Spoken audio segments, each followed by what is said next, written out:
In Mark chapter 13, Jesus gives us two critical instructions, and sadly, many Christians today are missing them. With everything that is happening in our world, with wars and disease and chaos, it is easy to get distracted. But Jesus warns us, do not let the cares of this world choke the word of God out of your life. So stay tuned because today we are going to dive into these two vital things that we must be doing right now to be ready for the return of Jesus Christ. Because there is a harvest coming like this world has never seen when Jesus Christ will return to this earth. Here lately, it seems that every time I open my Bible, it is over the return of Christ. And I believe that the time is getting very close for us to see all things in the Bible be fulfilled. And as we get closer to the end times and the days get darker, it can be easy to get overwhelmed with everything that is going on around us. I mean, every day there is a new threat of disease, earthquakes, economies collapsing, wars, and rumors of wars. And the list just continues on. And it is almost impossible to keep up with everything. And the devil is doing this for a reason to distract us, that Jesus tells us that he is coming back and that he will be coming in the clouds with great power and glory. He tells us that he is going to send his angels to gather his elect from the four corners of the earth. When he was telling his disciples this, he did so that they could record it for generations after them to read. He told them also a parable of a fig tree. Now, I am not going to get into this parable today, but I recently have done two teachings over this parable, and one is more in depth than the other one. So, if you would like to watch those teachings after this one, I will link it to the end screen of this video so that you can check them out later. Because today we are just going to focus on the two things that Jesus tells us that we need to be doing at the end of these parables. Many Christians are preoccupied trying to work and take care of their responsibilities as parents and spouses while struggling in this economy, worrying about all these things that might possibly come upon this earth. And in doing this, we get our eyes off of Jesus. You see, we are not to love our lives, but to serve Jesus Christ. And it is hard when we are slaves to this world trying to make ends meet. This is the plan of our enemy at work against us because we are in this world, but we are not of it. And Jesus, he understands the situation that we are in and what we are facing because he has suffered here on this earth and in the flesh too. But none of us will ever suffer the way that our Savior did. He became sin for us, and when he did, he was forsaken by God to become the sacrificial lamb of God. And we will never be forsaken by God. God is always with us because of the work that Jesus did on the cross. He sent us his Holy Spirit that lives and dwells inside of us so that we are never alone, no matter what we are going through. When we know this truth and we understand it, it should compel us to do what Jesus tells us to do. So, if you have your Bibles, turn with me to Mark chapter 13. And if you don't have your Bible handy, don't worry, I'll put the scriptures up on the screen for you. We are going to read some scriptures right at the end after Jesus tells the parable of the fig tree. So we're going to read verses 32 through 37. But of that day and that hour knoweth no man, no, not the angels which are in heaven, neither the Son, but the Father. Take heed, watch, and pray, for ye know not when the time is. For the Son of Man is as a man taking a far journey, who left his house and gave authority to his servants, and to every man his work, and commanded the porter to watch. Watch ye therefore, for ye know not when the master of the house cometh, at even, or at midnight, or at the cock crowing, or in the morning, lest coming suddenly he find you sleeping. And what I say unto you, I say unto all, watch. Jesus tells us that no man knows the day or the hour that he will return, even the angels in heaven, and Jesus himself doesn't know. Only the Father knows. And because no one knows, he tells us to watch and pray. So, why does Jesus tell us to watch and pray? So that we will not be sleeping when he returns. Now, I know most churches today are against works and they will say salvation is not of works, and they are right in a sense, but they are also twisting scripture. Salvation is not of works that any man should boast. Scripture tells us that. But nowhere do I find in the Bible that after salvation, a Christian should not be doing works. Jesus tells us here to be watching and praying. That is a work that we are doing. He also tells us that if we love him, we will keep his commandments and the 10 commandments that God gave Moses, plus the commandments of Jesus. Because Jesus is clear that he did not come to do away with the law, but to fulfill it and to write the law of God in our hearts and not on tablets of stone. Keeping the commandments is a work. The Bible tells us in James chapter 2 verse 18, yea, a man may say, thou hast faith, and I have works. Show me thy faith without thy works, and I will show thee my faith by my works. Thou believest that there is one God. Thou doest well. The devils also believe and tremble. But wilt thou know, O vain man, that faith without works is dead? Was not Abraham our father justified by works when he had offered Isaac his son upon the altar? Seest thou how faith wrought his works, and by works was faith made perfect?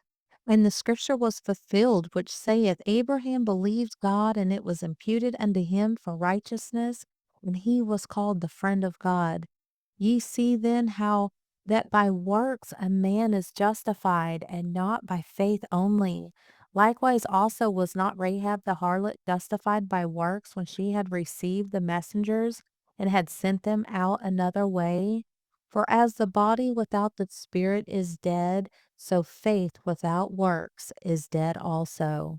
What a trick from Satan to get the church to believe that no works are required, watching and waiting and persevering in patience, praying and doing the work that Jesus has for us to do for the kingdom of God while we are here on this earth is vital for every Christian.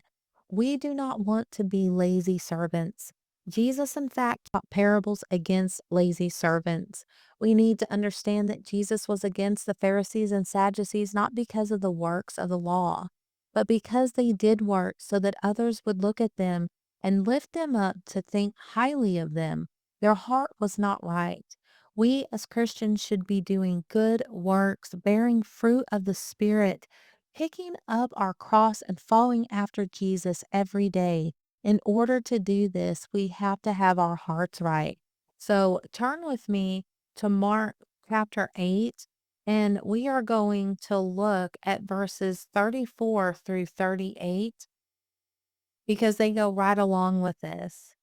And when he had called the people unto him with his disciples also, he said unto them, whosoever will come after me, let him deny himself and take up his cross and follow me. For whosoever will save his life shall lose it, but whosoever shall lose his life for my sake and the gospel's, the same shall save it. For what shall it profit a man if he shall gain the whole world and lose his own soul? Or what shall a man give in exchange for his soul? Whosoever therefore shall be ashamed of me and of my words in this adulterous and sinful generation, of him also shall the Son of Man be ashamed when he cometh in the glory of his Father with the holy angels. We have got to deny ourselves. That is how we follow Jesus. And I think many Christians stay clear of thinking that they have to do works because, for one, most people in our society today do not want to do any kind of work. And secondly, because they do not want to deny themselves and their flesh. They want to drink from the cup of the world and the cup of blessings from God. Friend, you cannot do that. Listen to these words Jesus told us in the scripture we just read. What will it profit you if you gain the whole world and lose your soul? Many Christians are seeking blessings and the goodness of God while trying to live in this world, acting just like this world. What are you willing to give in exchange for your soul?